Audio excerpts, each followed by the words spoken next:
നമ്മിൽ പലരും ചെറിയ ചെറിയ പരാജയങ്ങൾ പോലും വളരെ നിരാശയുണ്ടാകുന്നവരാണ്.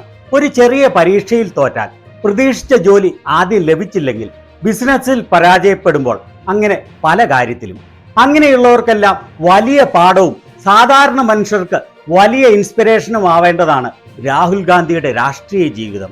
ഒരു മനുഷ്യനെ എങ്ങനെയെല്ലാം നശിപ്പിക്കാൻ ശ്രമിക്കാവോ അങ്ങനെയെല്ലാമാണ് മോദിയുടെ ക്രിമിനൽ മാഫിയയായ വാട്സാപ്പ് യൂണിവേഴ്സിറ്റി രാഹുൽ ഗാന്ധിയോട് ചെയ്തത്. ഇന്ത്യയിലെ ഏറ്റവും വിവേകമുള്ള, ഏറ്റവും സംസ്കാരമുള്ള, ഏറ്റവും വിദ്യാഭ്യാസമുള്ള, ഏറ്റവും കഴിവുള്ള ഒരു വ്യക്തിയെ നശിപ്പിക്കാൻ ശതകോടികളാണ് മോഡിക്കൂട്ടം ഒഴുക്കിയത്.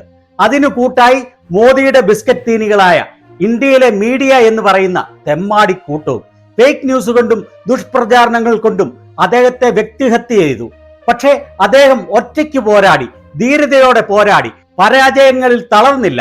അദ്ദേഹത്തെ വീട്ടിൽ നിന്ന് ഇറക്കി വിട്ടു. അദ്ദേഹത്തെ MP സ്ഥാനം സ്വന്തം ചട്ടങ്ങളായ കോടതികളെ കൊണ്ട് തെറിപ്പിച്ചു. കള്ളക്കേസുകൾ കൊണ്ട് വീർപ്പ് മുട്ടിച്ചു. രാജ്യത്തിന്റെ സ്വാതന്ത്ര്യ സമരത്തിൽ വലിയ പങ്കുവഹിച്ച അദ്ദേഹത്തിന്റെ മുത്തച്ഛനെ വരെ വെറുതെ വിട്ടില്ല ക്രിമിനൽ കൂട്ടങ്ങൾ. രാജ്യത്തിന് വേണ്ടി രക്തസാക്ഷികളായ അദ്ദേഹത്തിന്റെ വല്യമ്മയും അച്ഛനെയും അതിക്രൂരമായി നിന്ദിച്ചു. പ്രധാനമന്ത്രി സ്ഥാനം കൈപ്പിടിയിലെത്തിയിട്ടും വേണ്ടെന്ന് വെച്ച അദ്ദേഹത്തിന്റെ അമ്മയെ അതിക്രൂരമായി അപമാനിച്ചു. മാന്യതയുടെ പ്രതീകമായ അവരെ ബാദാൻസർ എന്ന് വരെ വിളിച്ചു. അദ്ദേഹത്തെയും കുടുംബത്തെയും ഇറ്റലിയിലേക്കും പാകിസ്ഥാനിലേക്കും ഓടിക്കാൻ ശ്രമിച്ചു. അദ്ദേഹത്തിന്റെ കൂട്ടാളികളെല്ലാം അദ്ദേഹത്തെ വിട്ടുപിരിഞ്ഞു. പക്ഷേ അദ്ദേഹം പടപൊരുതി. രാജ്യം മൊത്തം നടന്ന് സാധാരണ ജനങ്ങളിലേക്ക്, യുവാക്കളിലേക്ക്, സ്ത്രീകളിലേക്ക് ഇറങ്ങിച്ചെന്ന് അവരുടെ പ്രശ്നങ്ങൾ മനസ്സിലാക്കി.